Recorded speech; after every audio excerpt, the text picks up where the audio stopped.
golden pipe.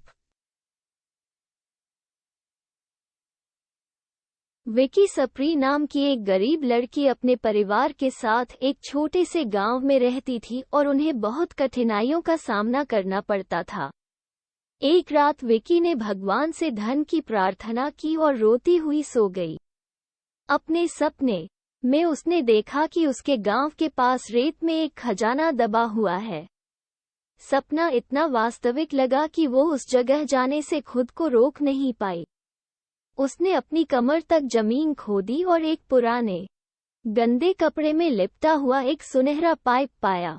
जैसे ही उसने pipe को अपने हाथों में पकड़ा, पाइप का एक किनारा खुल गया और एक तेज रोशनी चमक उठी। उसके आश्चर्य के लिए तैरते हुए शब्द प्रकट हुए, धन का घूंट खोजो और इसे पियो।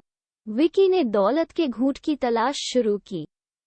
एक आम के बाग से गुजरते हुए उसने दो भाइयों को एक साधारण पुरानी अंगूठी के लिए लड़ते देखा। जिज्ञासु विकी ने उनसे अंगूठी के बारे में पूछा और उन्होंने उसे बताया कि यह एक जादुई अंगूठी थी जो इसके वाहक को गायब कर देती है। उनके पिता ने उन्हें ये दी थी और अब वे इसके कब्जे के लिए लड़ रहे थे।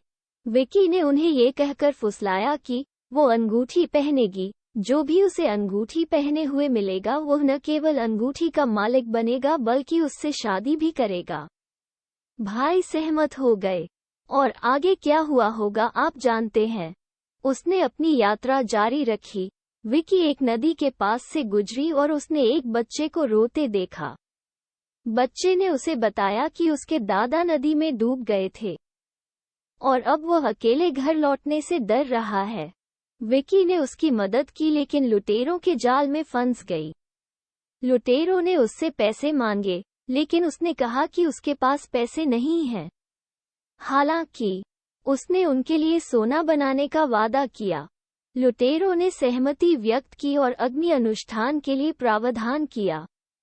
विकी ने आग लगाई और घने धुएं में अंगूठी पहन ली और लुटेरे का घोड़ा लेकर भाग गई।